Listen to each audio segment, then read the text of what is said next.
You guys ever like play a Pokemon game before? I know that's kind of crazy coming from me, the guy who's done like 3 Pokemon videos so far, but look, hear me out here. When you start out your Pokemon journey, you usually start out in a city or a town. Unless you're like the GameCube games where it's like, who fucking knows where you start? You're in the middle of the desert, I guess. I don't fucking know. But once you get your first Pokemon, you have to leave that town and go right into your first obstacle, your first route. And I want to talk about every first route in every Pokemon game. We will not be talking about remakes in this because it would pretty much be the same thing, except I think the remakes usually are just kind of graphically better. There might be minor differences, but I kind of want to talk about the raw experience here. For the most part, we're going to go through every generation and we're going to talk about stuff in Gen 5 twice because, oh my god, it has 2 first routes. I doubt I'm going to spoil anybody. I still don't want to talk about anything story related for these routes. I just mainly want to focus on the level design, the presentation, and what Pokemon you'd encounter there. Also, when I talk about the wild encounters on these routes, I'm not going to be talking about anything that's not in grass. Like, I'm not going to be talking about the water, I'm not going to be talking about things you can get with a fishing rod or headbutt or something like that. I'm going to act like you just literally first started this game and you don't have anything else to go on. You're just walking through this thing like you're a new player. That's it. So once again, let's start from the very beginning. Yeah, we're talking about Kanto. Gen 1 time, let's go.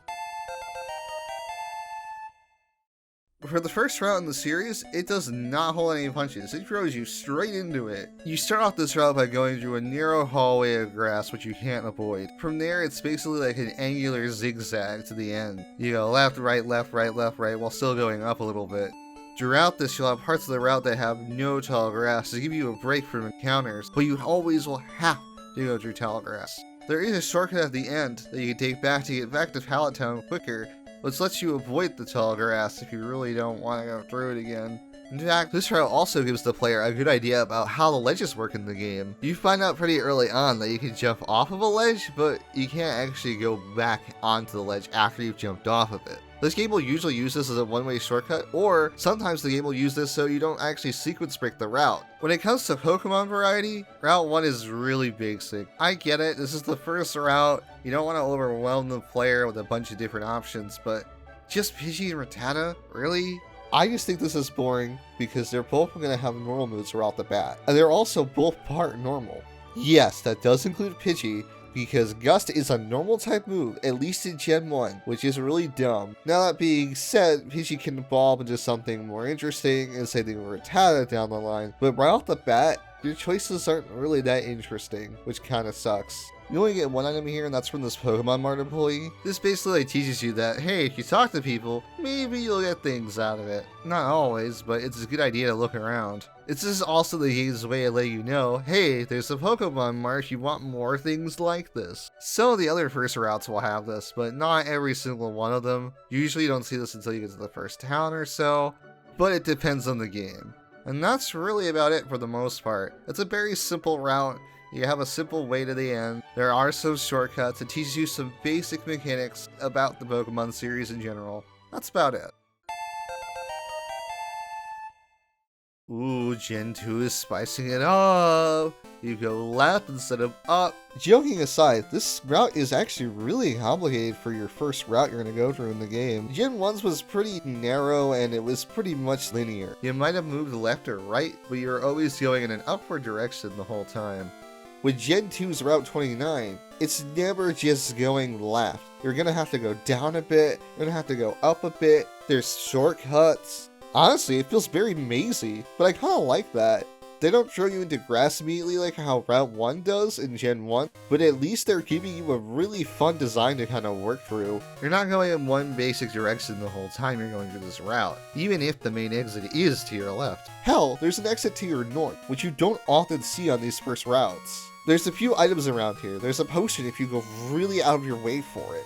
And there's a berry tree that will give you your introduction to how Pokemon berries work, and it's totally not like I made a whole video on that or something like that. Oh my god. The ledges are in kind of weird spaces, but it really gives this route that personality it really needs. Plus those ledges are there to ease you into learning about the HM mechanics early on. There are 4 different ways to go about this route. 2 of them interact with the tall grass, which new players or players in general may not want to interact with the tall grass because you'll get into a random encounter. But to avoid that, you're going to need to cut down these trees, which at the moment you can't do. So it gives you this idea that, hey, later in the game, you're gonna have to be able to cut these things down. This eases you into the idea of using HMs to get around routes, which really isn't something the later gens do until later routes. It's also there because at the end of the game, you're actually gonna come through that north entrance to get back to New Barktown, so it's an easy way to get back to New Barktown without having to go through the Tail Grass. The Pokemon that you can get to this route are kind of whatever. Like Kanto's Route 1, you have Pidgey and Rattata, but at least Pidgey does get Gust later on, and it's a flying type move, so that's cool. But then there's Sentret and Hoo-Hoo, and I really don't think those are as interesting choices. Sentret is like Rattata, except doesn't get Hyper Fang. Hoo-Hoo is basically Pidgey early on, but you have to go through some extra length to get one, because they only appear at nighttime. Which is also cool that the game is teaching you that Pokemon will appear at different times of day, but this one's not that interesting to catch in my opinion. In Crystal, they also have Hoppip in the wild, but Hoppip are just pathetic. It's got really bad stats and it starts out with Splash. Like, do you really want to use this? I don't. And that's it for Route 29. I really think this route is kind of interesting. I think it stands out compared to a lot of other first routes in every other Pokemon game. I don't think we'll ever get a first route as complex as Route 29, but I'm actually glad that it exists. I think this route is really good at teaching the player a lot of the basic mechanics pretty early on. Some mechanics that Route 1 in Gen 1 didn't want to teach at all at first. I don't know, I just think this route's kind of neat. Anyways, on to the next one. Gen 3's Route 101 is basically you go up, right, up, left, up. That's it. The route's over. Goodbye! But for real though, this so far is the shortest route we're going to be talking about. So far. There's no items here, so there's nothing really to explore. In this route's defense, you do backtrack a lot in the beginning of a Pokemon game, so I'd rather have the backtracking be quick and fast so you just get it over with, versus Route 1 and Route 29. So it feels like Game Freak is trying to get you out of the early game quicker than before, which I guess I can appreciate from that design. Outside of that, Pokemon are kinda basic, but they offer a little bit more variety. You have Zigzagoon, Wurmple, and Poochyena. All three of them are different types, which is actually kinda nice for once. The only thing that really sucks is they all basically start out with Tackle. Wurmple does learn Poison Sting within like a level or two after you catch it here, but for the most part, these Pokemon don't really learn interesting moves until a little bit later in. Since the 3rd generation games are the first ones that actually have abilities, Zigzagoon has a notable one, which is Pickup. If you have a Zigzagoon in your party and it has Pickup, after battle it'll be holding a random item. This makes Zigzagoon really nice to catch, even if you don't plan on using it in your final team. Especially early game, free items is actually really nice because you don't get a lot of money. Plus, just getting free items in general is just really nice. On paper, Poochyena being on this route is really cool because, like, oh my god, a dark type early game? Ooh. And then you realize it doesn't have any stab moves until level 13. Like, why? But that's Route 101. Design-wise, it's really basic. At worst, this route is very unmemorable. I'd rather that than this route be annoying to go through. Alright, on to the next one. Route 201 is really simple. All you really gotta do is go right, up, right, and then you're in Sandgem Town. That's it, that's the whole route. You can also go left on this route to go to Lake Verity, but that's a dead end, especially at the very beginning of the game. It's also not Route 201, so we're not going to be talking about it. This route actually does seem a little bit bigger because it does connect to Lake Verity, but when you chop that part off, this route is just really not that complicated. Hell, I argue it's even more basic than Route 101. Outside of that, the encounters are also kind of basic here. When you're first going through this route, you can only get Bidoof and Starly, and they're both alright. I will say that Bidoof is probably one of the best HM slaves in the series, so I guess that's nice. And then Starly, I feel like a lot of people use Starly. It's a pretty alright Pokemon. Not to my preference, but I can see why a lot of people use it. There's only one item here, and that's this potion you get from this Pokemart lady, which she gives out to you as a sample. So it's just like on Route 1 in Kanto. That's all I really gotta say for Route 201. As you can see, from this point forward, they really are just simplifying these first routes even more and more. What's next? You're gonna tell me the next one is just like a full straight on line with no obstacles at all? Oh my god, this is literally just a straight line. There's only 2 patches of grass you interact with, and then it's just it. There's a 3rd optional one if you really want it, but yeah, that's really it. The other routes before at least had ledges, and they gave you like an introduction to ledges, but nope, none of that here. Okay, with this route's defense, there is more to the left of it if you have Surf, but I'm just talking about if you don't have any of that stuff. So we're gonna ignore that part of the route for now. But just know it exists, and this route isn't clearly just a straight line. There's a little bit more going towards it, but when you're first on this route, it is just a straight line. Or at least it might as well be. This is also the first route where there's no mandatory backtracking through it, so you just kind of go through it once and that's it. If it weren't for like the special effects from the seasons, I really think that this route would be really unmemorable. And also just the surfing part as well, which makes it, you know, a little bit more interesting. You actually do get one item here, which I actually did not know until doing this video. Oh my god, take a drink every time I say that in one of these videos. And that is, if you talk to this person over here, you get a potion. What's funny about this, to me at least, that this is the first time on the first route where the person giving you a potion is not a Pokemon Mart employee. So this person is literally just giving you a spare potion they just happen to have on them. There's only 2 Pokemon you can encounter on this route, and that's Patrat and Lillipup. Out of these 2, Lillipup is the more interesting of the 2, because just like with Zigzagoon, it can get Pickup, or it can get Vital Spirit, so it can never fall asleep in battle. Patrat's nothing really to write home about. I mean, it's a rat. You can catch it. Very rarely on this route, you'll see something what's called Rustling Grass. Rustling Grass can have a lot of different rare Pokemon in it, but usually has this one rare Pokemon in particular, which is the most common to see in Rustling Grass, and that's Audino. Audino aren't really great for using your team, but they're really good for battling because they give out a lot of EXP when you fight them. That's all I have to say for Route 1. Now let's talk about the other Gen 5 starting route. Route 19 has a little bit more going for it than Black and White's Route 1. You do only go in one direction this route, because once you just hold right, the route is basically over after you get through some tall grass. There is some ledges that you can use as a shortcut this time around, unlike in Route 1. There's also water here, just like in Route 1, but we're not going to be talking about that as well. That being said, there is only one item you can get as of right now, and that's a potion. On this route, once again, Patrats are here, but there's also Purloins as well. Purloin is alright, it's pretty fast, doesn't get a stab move until level 15. Like, what is it with these games giving you stab moves later on as opposed to right now? I get it, this is the early game, but come on, you can give us one staff move. Just one. This is also the first starting route, and I think the only starting route that comes out of a gate. You usually don't see gates until later in the game, that usually will divide towns and routes up, just as a little loading buffer. So it is kind of weird to see one now, because I usually save these until way later in the game. And that's all I have to say for the Gen 5 starting routes. Yeah, they're pretty bland, I'm not gonna lie. But at least there are some cutscenes they have in here, and they are just set pieces to start out Black and White and Black and White 2 stories. So them being kind of bland works in that regard, because then it has more focus on the characters versus game mechanics. And Generation 5 really did focus more on the story in that aspect, so it works out in that regard. Alright, we talked about both Gen 5 first routes, Gen 6 time, I guess. Ah yes. Time for Gen 6's Route 1. Get ready for this.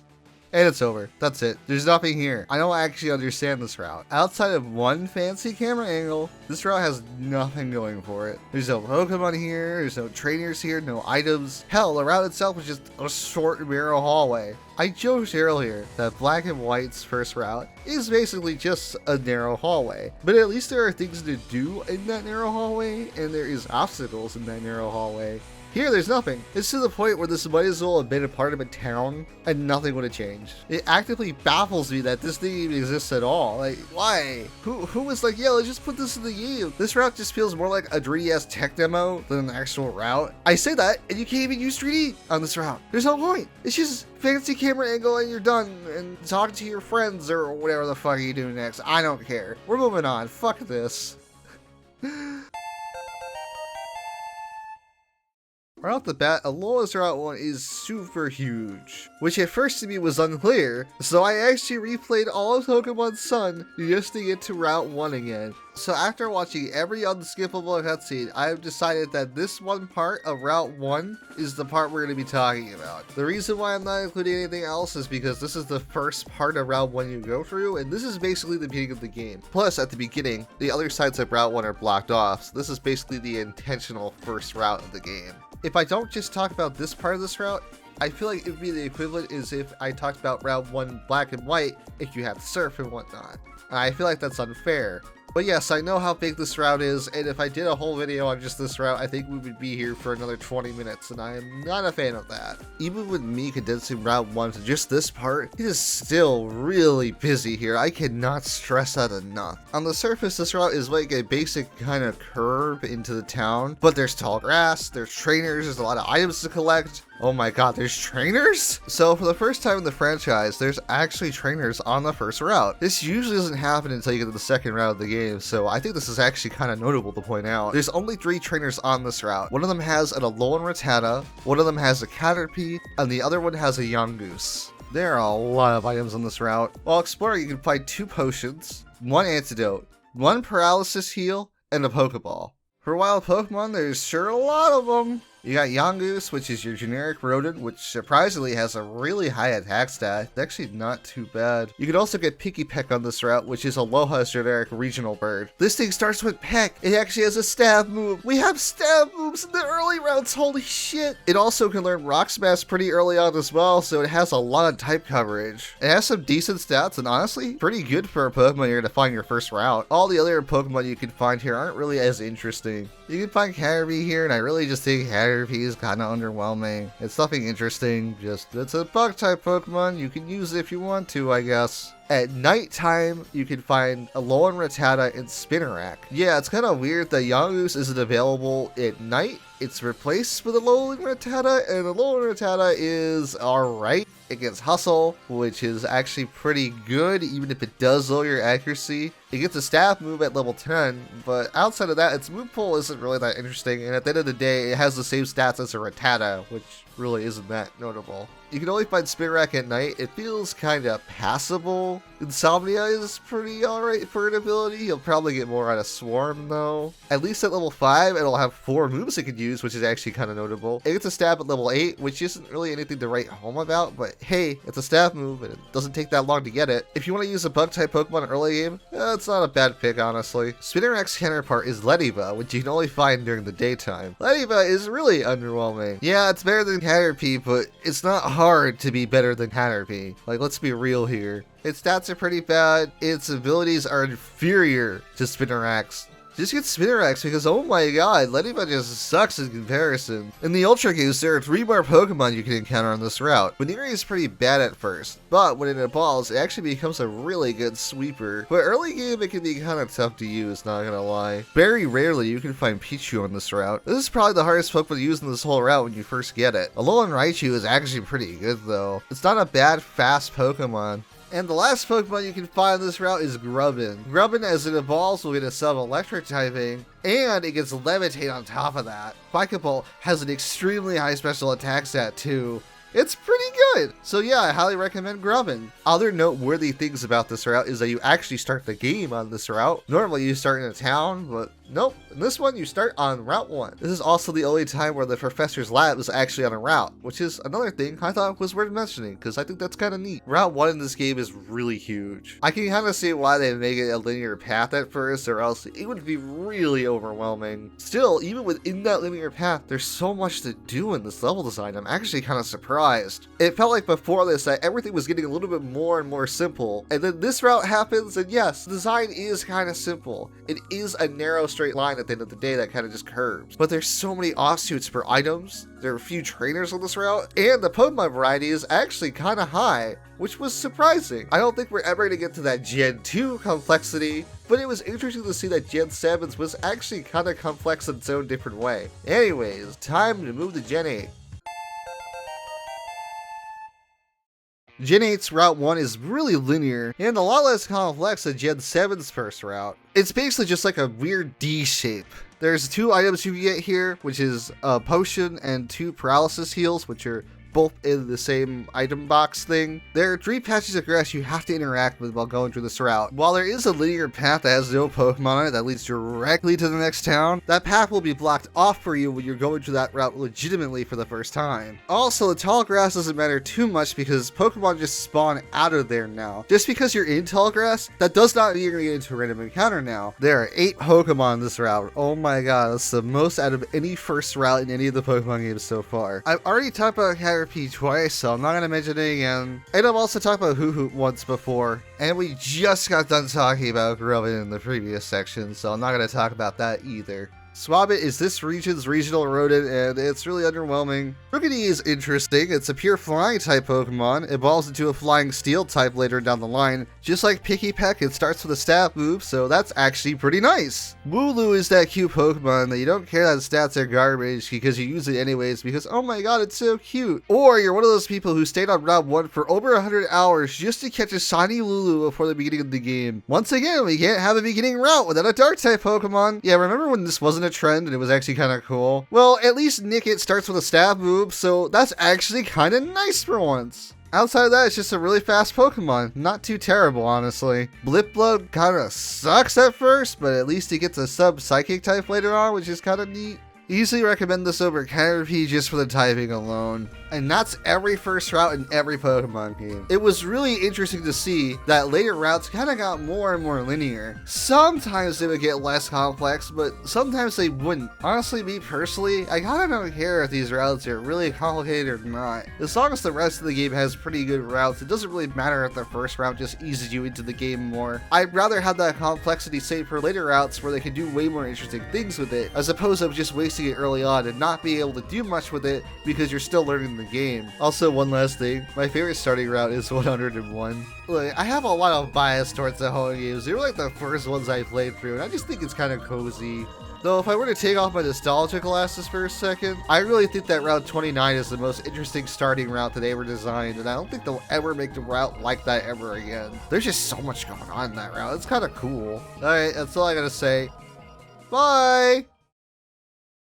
Hey everybody, welcome to the end of the video, where I talk about random things, I guess. Sorry that this one took a bit to come out. I actually kind of struggled about putting this one together. It was a really stupid idea that I thought would be kind of funny to make, but it ended up being way more technical the more and more I looked into it. It got more and more overwhelming as it went on, and I was not expecting that to be. So yeah, that's why this video took a bit to make, and I apologize for that. Special thanks to my only Patreon, Delling City. Thanks for donating to my Patreon. I appreciate that a lot. Outside of that, you can see the usual people I credit in general. Also, special thanks to Snipey the Arctic Fox. He didn't help out too much, but he suggested I should make a changes to one of the edits in here, and I actually did. Which honestly, at the end of the day, I think it made it look a lot better, so I just figured I'd thank him for that. I don't know when the next video is coming out. I did start work on it though. I do have a few other Pokemon ideas, but I don't think those are gonna happen next. The next video is actually gonna be a little bit more personal. It might be interesting. I'm not too sure how it will go yet. It was something I actually wanted to do even before I made this channel, but I never got around to it. And then I saw a friend do something kind of similar to it, and I was like, oh,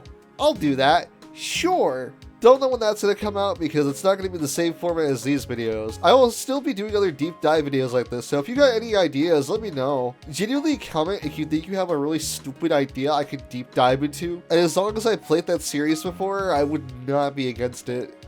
So yeah, that's all I gotta say for now. Thanks everybody for watching. Thanks Missy J for the avatars, and thanks Parse the Wire for the little scribble tuber thing I always use at the end of these videos. Goodbye!